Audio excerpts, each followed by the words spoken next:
طيب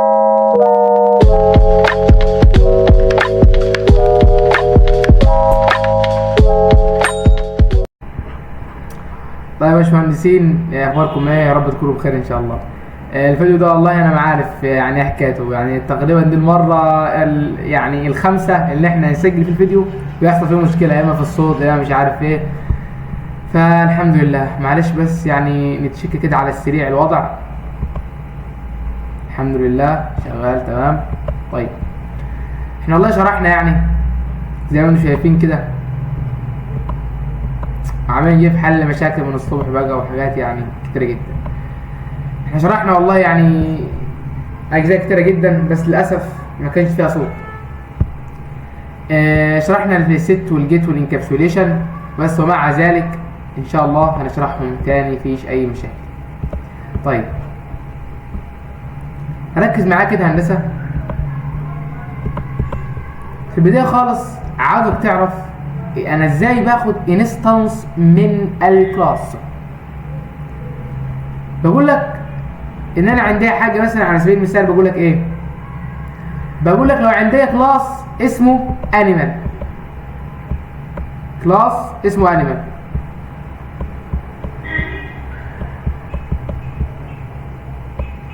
انا عاوز اخد اوبجكت من هذا الكلاس.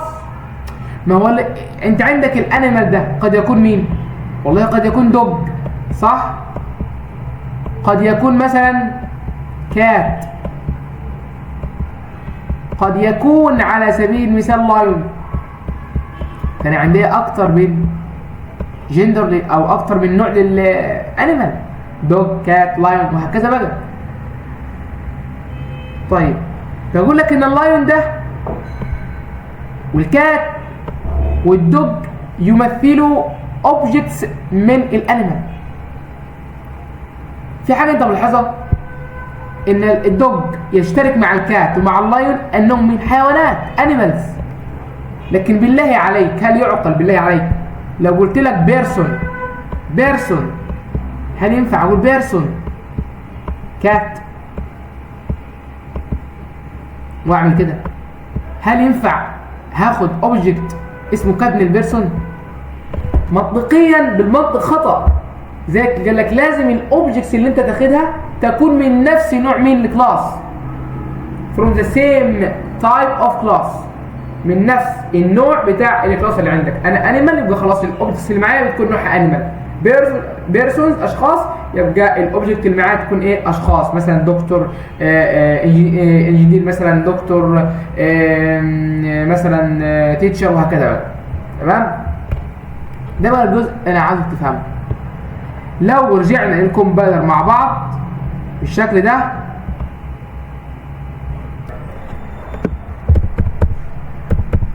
احنا والله شرحنا شرح كامل بس الحمد لله.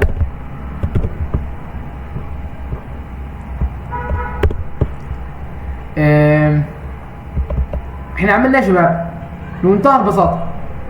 انا عندي المين هعمل هكريت فايل، يعني فايل نيو، تمام؟ وبعد كده هعمل نيو كده من فوق. دلوقتي انا عاوز اعمل كلاس جديد، هعمل كلاس زي انيمال. ازاي؟ ممكن اعمل فايل كده واختار كلمه نيو بالشكل ده، جافا كلاس، هيديك انواع الكلاس اللي عندك. احنا عاوزين كلاس عادي مثلا نسموه مثلا بيرسون، واعمل كريت للبيرسون، اد الراجل بكل بساطه كريت البيرسون. تعال بقى افهمك، انا عندي كلاس اسمه بيرسون، تمام؟ وعندي في المين يا هندسه كلاس اسمه مين تاني، كلاس اسمه بيرسون وكلاس اسمه مين وكلاس اسمه مين. تعال بقى قول لي هاخد انستنس ازاي؟ بمنتهى البساطه، بس نشيل الجزء ده اللي احنا شرحناه حذف. عندي حاجه اسمها بيرسون، مجرد ما انا قلت بس اسم البيرسون بالشكل ده ظهر عندي مثلا بيرسون بي 1 مثلا، او مثلا بيرسون مثلا يعني شهاب، او خليها مثلا ايه معلش يعني بيرسون مثلا انجينير ايكوال نيو بيرسون، واعمل لك كده. ايه اللي حصل معايا؟ هقول لك بمنتهى البساطه، اول ما انت عملت كده انت كده خدت حاجه اسمها مين؟ عملت انستانس اللي هو ان جي، اللي هو عباره عن انجينير ده، عملت انستانس من الاوبجكت من الكلاس اللي اسمه بيرسون. فانت خدت اوبجكت من الكلاس اللي اسمه بيرسون بالشكل ده. تعرف ده يعني بيحصل ازاي؟ اقول لك ايه، انا كان عندي مثلا بيرسون بالشكل ده، وعامل لك مش عارف ايه ان جي كده، وقال لك بيساوي نيو. دي الطريقه بتاعه تعريف او اخذ انستانس من الكلاس نيو، واعمل لك بيرسون بالشكل ده، واعمل لك كده.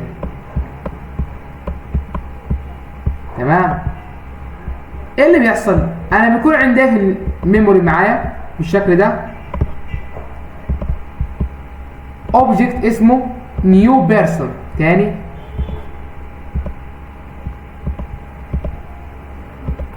اسمه نيو بيرسون. طيب النيو بيرسون ده هو عباره عن اوبجكت انت واخده من مين؟ من بيرسون. مين اللي يعني بيشير الى الادرس بتاع هذا الاوبجكت؟ قال لك في حاجه اسمها اي ان جي، انجينيرنج. ده كده هو على كده عباره عن اسم من الاوبجكت، ولكن تصور معايا لمجرد التصور، لو انا قلت لك بيرسون بالشكل ده اي ان جي، وعلى فكره انا بعامل بيرسون ده وكانه داتا تايب للانجينير.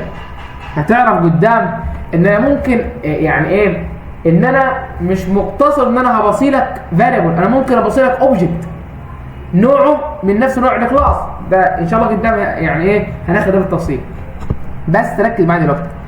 البيرسون ده نوعه مين؟ او اسف الاي ان جي دي نوعها ايه؟ نوعها بيرسون. وعملت كده الاي ان جي هنا او الانجينيرنج ما تنفعش تبقى اوبجكت، هنا حاجه اسمها الريفرنس فاريبل بتشير لحاجه. لما جيت كملت وقلت نيو بيرسون فاصبحت ان الاي ان جي تشير الى موقع اوبجكت في الكلاس عندي. تمام. عزرتم ده بقى اللي انا عايزك تفهمه معايا. فعشان كده هندسه لما انا جيت قلت لك صلي كده على النبي صلى الله عليه وسلم، انا ممكن اعرف الكلاس بكم طريقه، او هاخد اوبجكت بكم طريقه؟ بطريقتين. ادي اول طريقه احنا ايه ذكرناها. الطريقه الثانيه بقى ان انت ممكن تيجي تقول لي بيرسون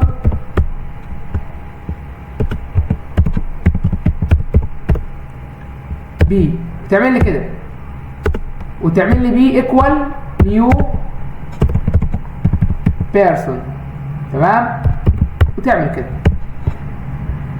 انا هنا عملت ايه؟ في البدايه خالص عملت ريفرنس فاريبل، وعلى فكره هذه الطريقه هي الطريقه الصحيحه برمجيا. يعني الطريقه دي اللي الناس مش بتمشي بيها تمام هي الصح. تعال يعني على سبيل المثال بعد مده بتعمل مثلا مشروع كبير، المشروع ده انت كنت معرف فيه بالطريقه دي، تعرف ممكن يحصل تغير في الكود يوقف لك المشروع بتاعك. فاحنا بنكتب الطريقه الصحيحه برمجيا عشان نتجنب اي يعني خلل في الكود. فاهم الفكره؟ فدي الطريقه الصحيحه ان انا بعرف حاجه اسمها ريفرنس فاريبل بي، وبعد كده بساوي الريفرنس فاريبل ده بالاوبجكت اللي ايه، بحيث يعني انا بقول لك ايه، انا هعرف اوبجكت او انستنس من الكلاس بيرسون اسمه بي، والبي ده بيشاور لموقع اوبجكت في الميموري ماخوذ من النيو بيرسون. فاهم الفكره؟ يبقى دي نفس دي، لكن احنا في الغالب يعني هنمشي على فكره دي، بس مش دلوقتي، شويه لقدام. في البدايه هنمشي بالوان لاين بالشكل ده. طيب تعالى بقى نبدا قصتنا الجميله. معانا انيمال عندي بيرسون، معايا بيرسون. الشخص ده اي شخص خلقه الله عز وجل له اسم، صح؟ له مثلا يعني عايش في دولة زي مثلا بلدنا مصر، ليه مثلا رقم القومي، ومثلا في جامعة فليه الاي دي. دي كلها اتريبيوتس. عندنا حاجة اسمها الكلاس. المعلومات دي فهمها كويس، يحتوي على ايه؟ على حاجتين اتنين، وده مش كلام يعني اول مرة نسمعه. حاجة اسمها فيلدز اللي كنا بنحفظوها دي، كناش فاهمينها بقى. وحاجة اسمها مين؟ حاجة اسمها behaviors او method. وانا قلت ميثود ما قلتش فانكشن، تمام؟ ميثود او بيهيفير. الفيلدز دي ليها اكثر من اسم، وركز في الاسامي كويس جدا. الفيلدز دي ممكن تبقى عباره عن ممبر،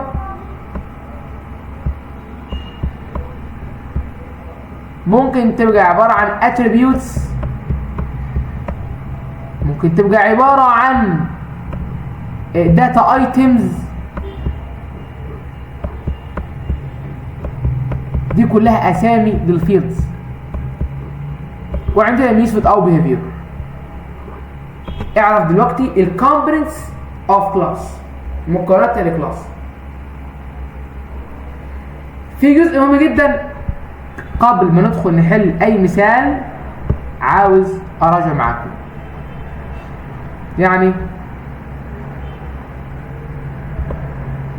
a class is a template for object is a blueprint. الكلاس عبارة عن template أو blueprint general form، نموذج عام أنا بستخدمه علشان أعمل object. ما أنت عارف الفكرة، أنت هتعمل object بعد كده هينتهي، هيموت خلاص، ملوش استخدام معايا تاني.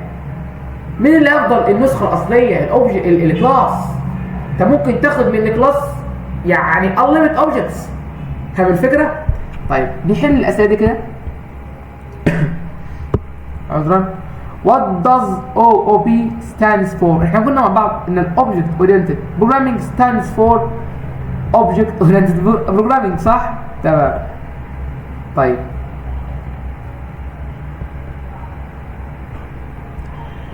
what does قلناها هنا، فسميت answer. next question. in simple words what's OOP about؟ يعني بيقول لك يعني ايه OOP؟ هل الاو بي هي اوبريتورز ولها علاقه بتكريت بيها ابلكيشنز؟ اجيب ده يعني مستحيل طبعا ان انت بتكونفيرت لارجر تايب تو سمولر سايز تايب، يدخل الكاستنج هنا والحاجات دي، لا طبعا. ولا كونفيرت برضه، مش كونفيرتنج، اما هي عباره عن creating objects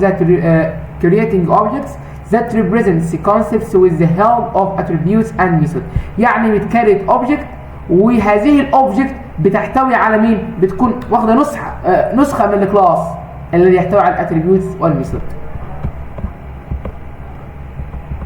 برضه السؤال اللي كده بيقول لك فيه what are the two main aspects of object oriented programming؟ ايه المجالين او الحاجتين الاساسيتين معانا في الاو بي؟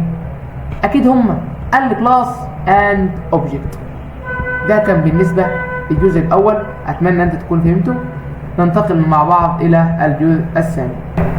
بالنسبه يا باشمهندسين للجزء الثاني، فهنتكلم فيه باذن الله عز وجل عن مفهوم الاكسس موديفاير. ومن اللفظ بتاعنا كلمه اكسس. طب يعني ايه اكسس؟ كلمه اكسس يعني صلاحيه او سماح بالاستخدام. موديفاير يعني انا بعرف بص كده بشكل عام افضل ناخده. عندنا حاجه اسمها برايفت، بابليك، بروتكتد، ديفولت. دول بقى انا عاوزك تفهمهم جدا. انا مش هتكلم عن البروتكتد لان دول لهم علاقه بحاجه اسمها السوبر كلاس مثلا والسب كلاس، فمش دلوقتي هتكلم فيه. ولكن هتكلم معاك يا هندسه عن الاجزاء الاساسيه اللي انت هتتعرض لها. على سبيل المثال هنتكلم عن الجزء الاول، الثاني والثالث. طيب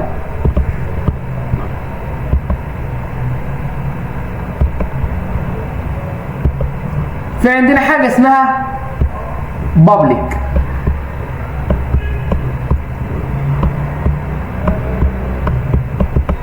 وحاجه اسمها private، تمام، وحاجه اسمها default.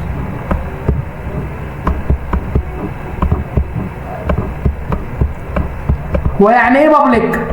public معناها ان انا بسمح لاي كلاس سواء من داخل او خارج الباكج باستخدام الاتريبيوتس. كل اللي هتعمله امبورت في الكلاس في الباكج الخارجيه دي تستخدم الايه الاتريبيوتس. فاكرين public دي يعني ايه؟ ان انا بتيح استخدام الاتريبيوت بتاعت الكلاس لاكتر من باكج. ايه بقى عكسها؟ او تعالى كده ناخد ديفولت معاها.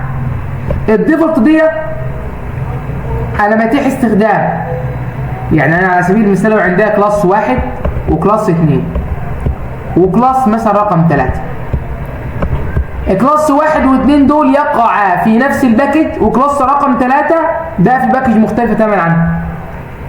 فانا ممكن استخدم كلاس 1 في 3 استخدم الاتريبيوتس بتاعت كلاس 1 في 3 امتى؟ لو كانت من النوع بابليك. طيب لو كانت هذه الاتريبيوتس من النوع ديفولت ايه اللي هيحصل؟ قال لك لا يجوز، بص، لا يجوز استخدام تمام هذه الاتريبيوتس خارج الباكج. يعني ما ينفعش تستخدم الاتريبيوتس بتاعت رقم 1 تمام بشكل دايركت في الكلاس اللي هو رقم 3 اللي في الباكج الخارجيه، ولكن ممكن تستخدم الاتريبيوتس دي في كلاس خارجي غير الواحد واثنين، بس بشرط يقعوا هما الاثنين في نفس الباكج. يعني الحته دي معايا 2 باكج. الباكج الاولانيه فيها كلاسين 1 و2، والثالثه فيها كلاس واحد اسمه 3. قال لك انا ممكن استخدم الكلاس 1 في الباكج الثانيه اللي هي دي. قال لك امتى؟ لو كان بابليك. لو كان ديفولت ما ينفعش. ضيف عليهم برضو لو كان برايفت ما ينفعش. يبقى امتى اقدر استخدم الاتريبيوت بتاعت الكلاس بتاعتي في باكج خارجيه؟ لو كانت هذه الاتريبيوت اللي احنا هنعرفها كمان شويه كانت من النوع بابليك. لكن لو كانت من النوع ديفولت او برايفت ما اقدرش استخدمها في الباكج الخارجيه. تعالوا بقى نعرف الفرق بين الديفولت والبرايفت. يبقى احنا كده فهمنا ان البابليك دي عامه تستخدمها داخل الباكج او خارج الباكج عادي. لكن الفرق بين البرايفت والديفولت ان البرايفت دي انت هتستخدم الاتريبيوتس دي معاك في الكلاس بتاعك بس، يعني مش هتطلع بره الكلاس. لا مش هتطلع بره الكلاس، تمام. طيب الديفولت قال لك لو انت عامل الاتريبيوتس بتاعت الكلاس رقم 1 ده ديفولت، فانت هيتاح ليك ان انت تستخدمها في الكلاس رقم 2 اللي هو يقع في نفس الباكج. ده كلام نظري انا حبيت يعني اوصله لك الى حد ما. تعالى بقى اشرح لك يعني ايه الكلام ده تفصيليا. بص يا هندسه، تعالى بقى نعمل البيرسون ده الاتريبيوتس. على سبيل المثال اقول لك سترينج مثلا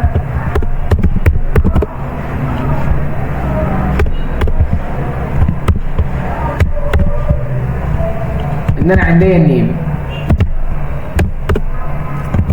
واديني مثلا سترينج ان انا عندي، او خليها مثلا دبل، ولا ايه رايك؟ ممكن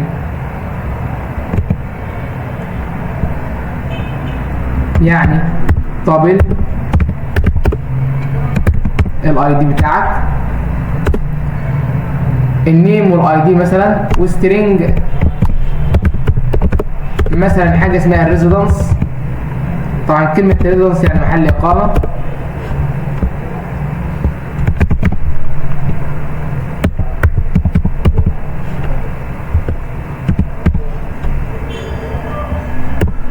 واعمل لك كده نيم اي دي ريزيدنس، كلام حلو جدا.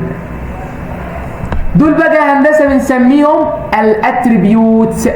يعني اتريبيوتس، فيلدز، كلاس ممبرز، داتا ايتمز، دي كلها اسامي كده. حلو الكلام. قال لك انا لما جيت خدت اوبجكت من الكلاس اللي اسمه بيرسون، خدته فين؟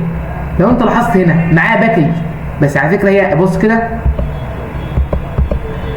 هي ديفولت باكج بالنسبه لي، ديفولت باكج انا عاملها فيها بالشكل ده المين والانيمال والبيرسون. يعني البيرسون والمين والانيمال في نفس الباكج، مش في باكج خارجيه بره. طيب تعالى كده هنا في المين، انا كنت معرف او واخد اوبجكت اسمه بيرسون مثلا B1 النيو بيرسون. حلو، قال لك كده انت خدت اوبجكت من مين؟ زي ما عرفنا في المره اللي فاتت خدت اوبجكت من الكلاس اللي اسمه بيرسون. طيب تعالى بقى اقول لك ازاي تستخدم الاتريبيوتس اللي هي دي بتاعت البيرسون، اللي هي النيم والاي دي والريزيدنس. هنستخدمها ازاي دي؟ نطلع على الانتري بوينت بتاعتنا اللي هي المين يعني، ونكتب بس اسم الاوبجكت B1، ولاحظ معانا كلمه دوت، ودي اسئله فيها كتير جدا. انا بستخدم دوت مع الاوبجكت علشان ايه؟ اكل مثلا البيانات اللي معايا اي دي نيم. بص هنا قال لك ايه؟ عندك اي دي، عندك نيم، عندك مثلا ريزيدنس. فلو قلت لك مثلا اني B1 دوت نيم ايكوال والنيم سترينج دبل كوتيشن، خلي بالك، وعملت لك كده بلاش يعني اسمي كل مره، خليها مثلا المره دي احمد. طيب وقلت لك سيستم دوت اوت دوت برنت لاين B1 دوت نيم. يا سلام، كنترول دي. طبعا هو معترض، قال لك بس ان انت كنت ممكن عملت كده يعني. بص يعني لو انت جيت عملت كده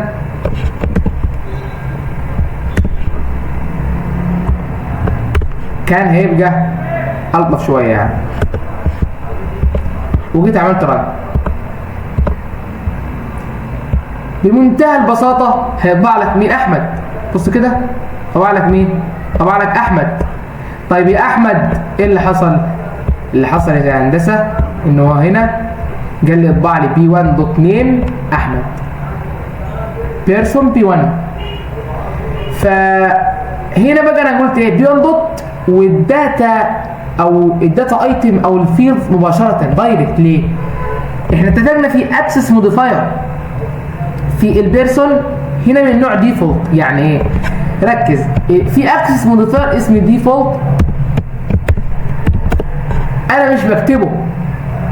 طب بص كده، انا ما ينفعش اكتبه، هو كده مخفي اساسا. بص كده بيقول لك ايه؟ بيقول لك ديفولت نوت الاود هير، يعني ما تكتبش ديفولت. يعني انت لو شلت كده اتعرف ان هو ديفولت، في حاجه بتميزه هو، يعني ان انت لما تيجي تشيله كده تعرف كده ان هو ايه؟ ان هو ديفولت.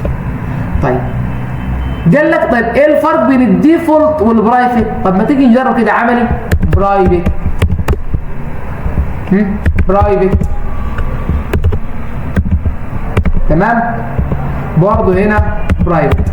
فانا عملت لك برايفت برايفت برايفت. هترجع للمين هتلاحظ عندك اخطاء. هو نبهك قال لك one related problem. بص اول ما انت عملت برايفت يا عم ايه المشكله المتعلقه بيك؟ قال لك بص اضغط كده عليها، ضغط، قال لك النيم هنا ما ينفعش تستخدمها بشكل دايركت. طب ايه اللي حصل؟ لا ده اللي حصل بقى قصه ما ينفعش تتكتب ولا تتشرح يعني. طيب ليه؟ لا احكيها لك. بص يا هندسه، اللي حصل بكل بساطه اننا عندنا برايفت ده يعني ايه كده؟ واحد كده يعني زي ما بنقوله كده ان هو عصبي شويه. فادي هنا برايفت. اللي برايفت ده عباره عن مين؟ عباره عن قفل. عارف القفل ده لما يجي يقفل على حاجه صعب ما تفكه. عامل ايه اللي برايفت ده؟ كان عندي داتا ايتم اسمه نيم، تمام؟ الداتا ايتم اللي اسمه نيم ده اللي ماسكه البرايفت. فلو جينا مثلا عملنا كده يعني بالشكل ده، عامل كده عادي حرفيا مراقبه 24 ساعه، يعني مش سايبه في حاله خالص، مش عارف منظره كده عيال ليه، بس يلا حاجه تأدي الغرض يعني. عامل ده كده نايم مش صاحي يعني، بس ماشي الحال. المهم عامل ايه بقى؟ مراقب البرايفت ده النيم 24 ساعه، مانع حاجه اسمها مس يوز، الاستخدام الخاطئ ليه. ازاي استخدام خاطئ ليه؟ ينفع اروح اقول لك نيم مثلا وهقول لك مثلا 4 نيم 4؟ لا طبعا ما ينفعش، من ده سترينج صح؟ يا عم على سبيل المثال انا مديك رموز وجاي لك اتش دبليو، انت عارف مين اتش دبليو؟ لكن انا في دماغي عارفهم، هي طول واتس عرض. ينفع اقول لك اتش سالب 5 رقم سالب؟ ما ينفعش. ولذلك انا علشان اطلع او استخدم الاو او بي عندي بستخدم مصطلح او ديفينيشن اسمه الداتا هايدنج. واحد يقول لي هندسه بالراحه كده علينا ويقول لي يعني ايه داتا هايدنج؟ بقول لك داتا هايدنج تعريفه يعني او اهميته ان هو enforce the integrity of an object's internal data. لا واحده بقى، يعني ايه الكلام ده؟ بقول لك بتاكد من صحه وسلامه البيانات التي تخزن في الداتا ايتم ده. يعني النيم ده انا اتاكد فيه متخزن فيه بالفعل متخزن فيه سترينج، يعني اسم. طب ومش اي اسم يخص الكلاس البيرسون، اسمه شخص يعني، فاهم الفكره؟ فعشان كده بستخدم البرايفت. طب كونك انت استخدمت برايفت كده انت ما قدرتش تستخدم بشكل دايركت في الميل، هتعوز وسيله، الوسيله دي تقدر من خلالها تستخدم النيم. قال لك بص، قال لك ما ينفعش تدخل بيت، لو انت معاك بيت كده ما ينفعش تقتحم البيت تدخل من غير اذن اهله، صح؟ اكيد. افترضنا ان بالنسبه لي يعني في مثلا طفله صغيره وانت مثلا واحد ما تضربلهاش وطلبت منها انها مثلا يعني تعمل لك حاجه معينه. على سبيل المثال طلبت منها مثلا انها توضح لك مش عارف طريق انت مش عارفه، فسالتها وقلت لها فين الطريق ده وكذا، سؤال عام يعني. الطفله دي بمنتهى البساطه لا تعرفك ولا تعرفها، فاوريدي مش هتروح معاك بقى وهتوريك الطريق اللي انت عاوز تعرفه. ليه؟ ما ينفعش، صح؟ ما ينفعش. طيب دلوقتي انا عاوز الطفله دي هي اللي عارفه، تخيل معايا ان الطفله دي هي اللي عارفه مكان الطريق ده، فانت عشان تستخدم او توظف الطفله دي انها تعرفك مكان الطريق هتضطر انك انت تستخدم يعني حد من اهلها او حد يعرفها يجي معاها، صح كده؟ صح. ويعني مثال بس عشان ايه يعني احاول ان انا اوضح لك الفكره. مستحيل تيجي معاك واحده يعني وحدها يعني، وبالتالي هتجيب مثلا حد، اخوها مثلا، ابوها، امها، اي حد وتروح معاك. فعشان كده بقول لك ان انت صعب ما تستخدم النيم بشكل دايركت. اعتبر ان دي الطفله، انت ما ينفعش من بره الكلاس واحد غريب تيجي تروح تخطف كده النيم. ما انت كده لو استخدمت النيم وكانك ان انت بتخطف الطفله دي، فاهم الفكره؟ ايه اللي حصل؟ جاء حد من اقارب النيم وبنسميها الميثود that created in the same class. ميثود انا بعملها في السيم كلاس، في نفس الكلاس اللي فيه النيم. يا نيم انا هاجي معاك وما تقلقيش. ساعتها كده النيم هتحس بامان، لا ده انا هوريك الطريق وممكن اجي معاك لحد المشوار بتاعك كمان، صح كده؟ الميثود دي بنسميها حاجه اسمها انكابسيوليشن. عارف يعني ايه انكابسيوليشن؟ تعرف انت مثلا عارف البرشامه دي، البرشامه اللي هي مثلا بتكون متكبسله كده وفيها الدواء على هيئه مثلا يعني بودره كده محطوط في الهني ده في البرشامه. ليه بقى؟ علشان بيقول لك انه الدواء ده مش عارف ليه وظائف مش عارف ايه، لو اتاخد عن طريق الفم او لمس الفم مش عارف يحصل ايه، لا فاحنا كده هنعزلوه علشان ما يحصلكش انت ضرر. فانا عزلته في ايه؟ في كبسوله. يا سلام، يعني كده معنى كده ان انا همسك النيم كده وهحط النيم في كبسوله. هتحط النيم حرفيا كده، هتحط النيم في كبسوله. ليه؟ علشان بص اول ما يجي الكلاس ده يعدل على النيم في كبسوله هنا منع الاختراق، صح كده؟ هتعدل على النيم عن طريق الكبسوله، تروح تخبط كده على الكبسوله. اتفضل، هل انا ممكن اعدل على النيم ده اللي فيكي؟ والله ساعتها هي تسمح لك باه او لا على حسب الايه الكبسوله دي اللي هي الانكابسوليشن. الميثود دي بتحتوي على ايه بارامتر؟ فاهم الفكره؟ طيب تعال نشوف الكلام اللي احنا قلناه ده كله بشكل عملي. طيب على سبيل المثال، لو انا مثلا قلت لك ايه، قلت لك هروح معلش على البيرسون وهعمل بس public void set. ركز، بعد الست هتمسك اتريبيوت هاخد النيم واول حرف من الاتريبيوت يكون كابيتال، فتقول له النيم بالشكل ده وتعمل كده وتعمل كده وتعمل كده وكده. هبصل النيم ده parameter or argument or variable اسمه مثلا string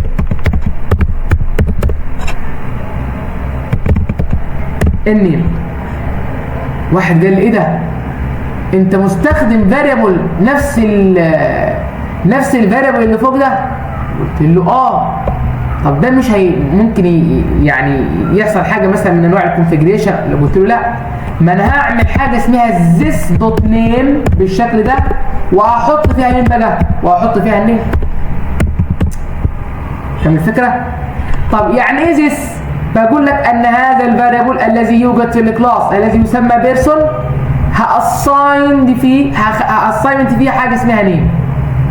طب انا ممكن اعمل كده اكس يا عم ايا كان اكس واعمل كده عادي، لو شلت الزيس برضه عادي، لكن بالله عليك انا ممكن اعمل كده؟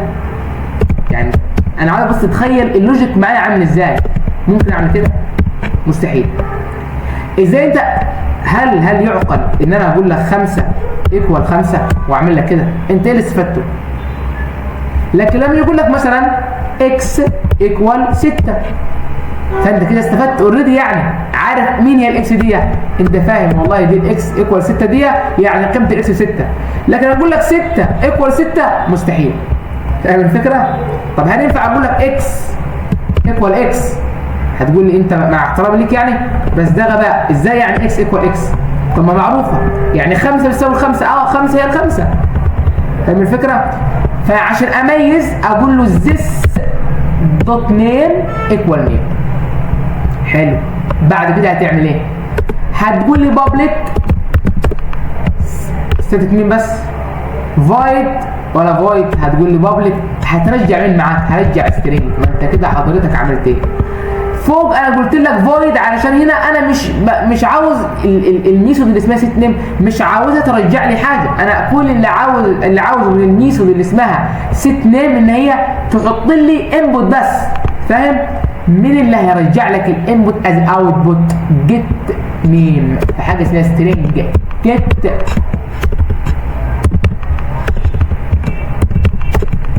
نيم بالشكل ده، واعمل لك كده وكده واعمل لك كده واعمل لك كده. طبعا مفيش مسافه هنا حضران. وهقول لك ايه بقى؟ طبعا هو ليه مديني هنا ايرور مش عارف، عشان الريتيرن ممكن. فلو قلت لك ريتيرن مثلا، هات ريتيرن انت حضرتك كده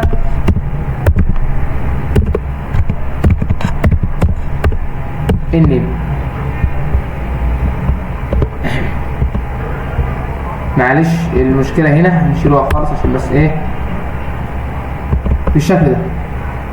فانت هتريتيرن مين؟ مش احنا خدنا في الميثود من ضمن خصائصها ان هي بتريتيرن بترجع يعني هتريتيرن النيم اللي انت حطيتها كانبوت في فين بقى؟ في الست نيم. طيب تعالى بقى انا هنا عملت ايه؟ كبسلت النيم، حطيتها في كبسوله اللي اسمها الست، كبسوله ست، والقيمه اللي طالعه حطيتها في كبسوله برضه اسمها جيت. كل ده يبقى انت شايف لما انا عملت برايفت ورحت علشان بس اعمل كده هقول لك بي 1 دوت النيم بالشكل ده. يعني مع احترامي الكومبايلر زعل، فقال لك ايه الكومبايلر بقى تعبيرا عن يعني ان هو بص قال لك ايه؟ نيم هاز برايفت اكسس ان بيرسون. لو سمعت النيم ده حلقه خاصه، انت ازاي تتجرأ وتروح لحد عنده وتقول له تعالى يا نيم؟ يعني انت لا تعرفه ولا هو يعرفك.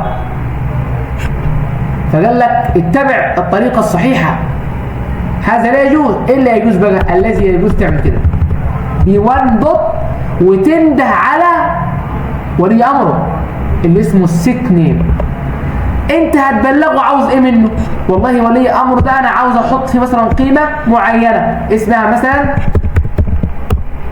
شاب مثلا.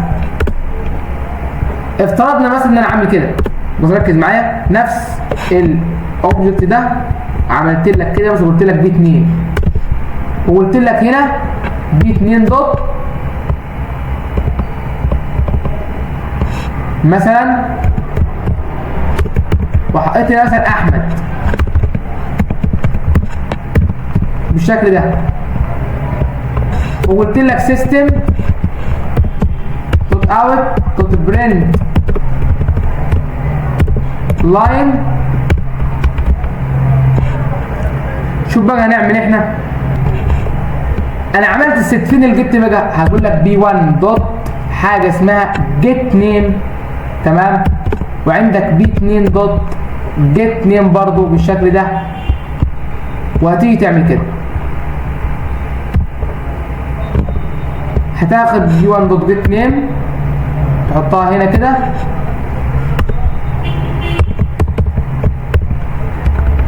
وتعمل كده وبرضو تعمل كده بالشكل ده، وهشيل الاثنين دول.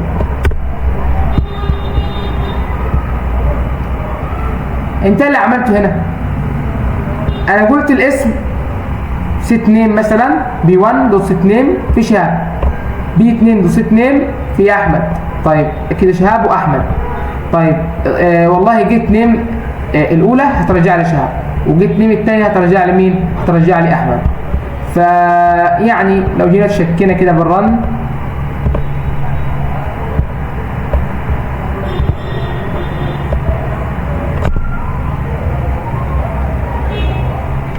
شهاب واحمد. طيب انا مش هعمل برنامج علشان انا احط فيه قيمه، لا، انا عاوز اليوزر هو اللي ايه يحط فيه قيمه. فكل اللي هعمله بدل ما هباص شهاب كفاليو للست نيم، لا، هخلي اليوزر هو اللي هيحط لها. طب الست نيم دي عباره عن سترينج، فاقول لك عباره عن حاجه احنا كنا معرفين فوق امبورت جافا دوت اتر دوت استريسك، وفي حاجه هنا طبعا اسمها مين؟ اسمها سكانر، طبعا لو فاكرينها اسمها سكانر، مثلا اس ايكوال input دوت نيكست حراجي ايكوال نيو، تمام، سكانر، واعمل كده سيسلوك انتر.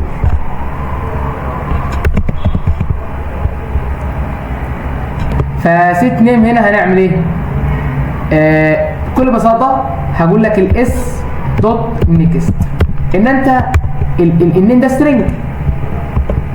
كذلك برضو مكان احمد، مع السلامه يا عم احمد، حط لي كده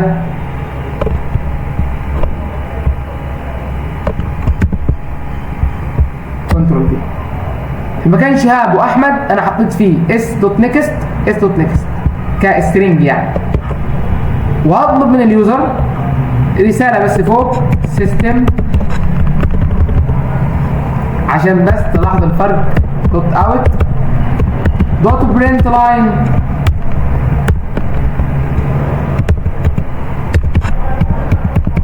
بليز مثلا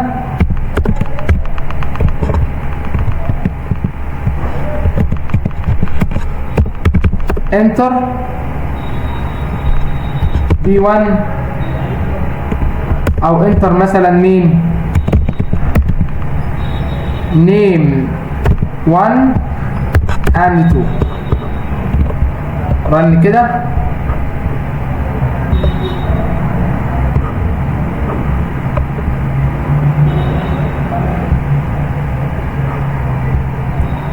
هدخله مثلا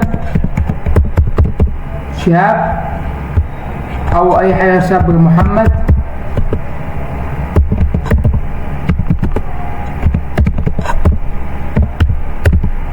محمود. ادي محمد محمود بالشكل ده اللي حصل. يعني انا قدرت ان انا استخدم النيم قدرت ان انا استخدم النيم عن طريق مين؟ ان انا حطيتها كده في كبسوله. لكن تيجي بقى انت وتروح عامل كده مثلا B1 دوت نيم وتعمل لي كده وتقول له بتساوي وتعمل لي كده مثلا يعني اس دوت نيكست وتعمل كده. ده بقى الحاجه الخطأ.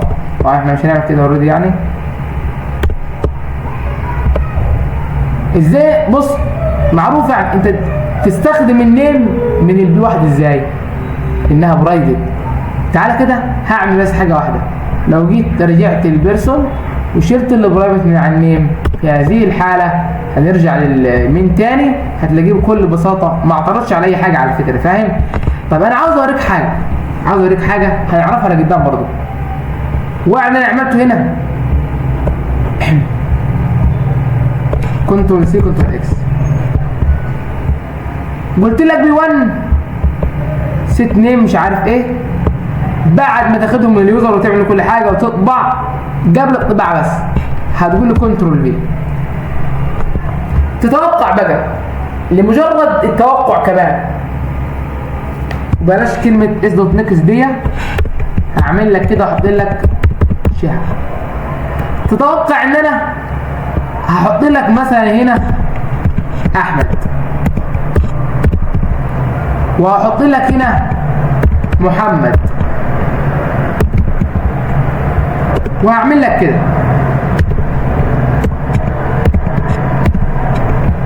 ركز معايا في الكلام اللي جاي ده هندسه. واعمل لك كده تمام. واقول لك مثلا ادهم بالشكل ده. هل تتوقع هيطبع احمد ومحمد ولا شهاب وادهم؟ تتوقع بقى مين؟ طيب تعال بقى مع بعض نعمل رن ونشوف ايه اللي هيحصل.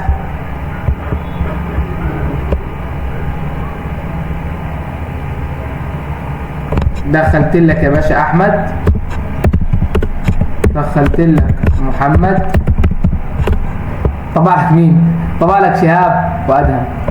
ليه بقى عمل كده؟ لان انت قلت له انا البي 1 دي شلت بيها البرايفت.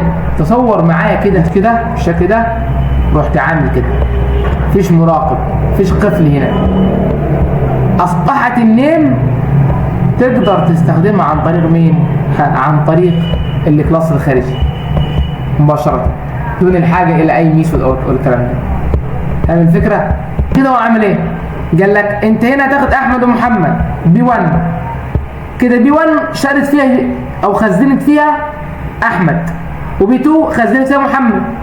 قلت لك بي 1 هتحط لي فيها شهاب، فهتروح رامي احمد وحط شهاب وهترمي محمد وحط ادهم وهكذا. فاهم الفكرة؟ ده يعني بالنسبة للجزء يعني جزء الانكابسوليشن اكيد كبير جدا، افكاره يعني عميقة. دي كانت تعتبر اول فكرة من فكرة الانكابسوليشن معانا. طيب ايه التاسك بتاعك يا هندسة؟ التاسك بتاعك ان شاء الله هيكون عبارة عن ان انت هيكون عندك كلاس اسمه انيمال. كلاس اسمه انيمال. الكلاس ده انا عاوزك تعمل لي فيه النيم والجندر، او بص بلاش انيمال خالص، خليها البيرسون. هيكون عندك النيم والاي دي والريزيدنس اللي هو محل الاقامه. يعني ايه مثلا في ايجيبت، في السعوديه مثلا، جابان مثلا، اللي هي اليابان يعني، امريكا، سويسرا، يوروب مثلا، باريس، وهكذا بقى. كل اللي انا عايزك تعمله لي ان انت تعمل لي برنامج تخلي اليوزر يدخل لك النيم. بص اي التصل بتاعك write a program that asks a user to enter مثلا enter name، الاي دي بتاعه مثلا، اند ايه على حد ما يعني على حد ما افتكر كده الاي دي كان معانا برضو، و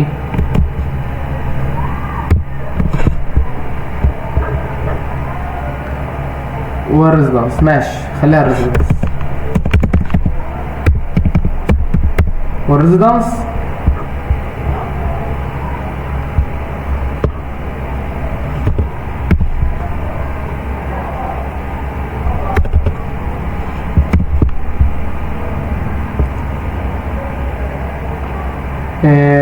بس يعني انت هتدخل فيه بس النيم والاي دي والريزيدنس، تمام. بعد كده اقول لك ان then print then، وهنا اقول لك ايه بقى using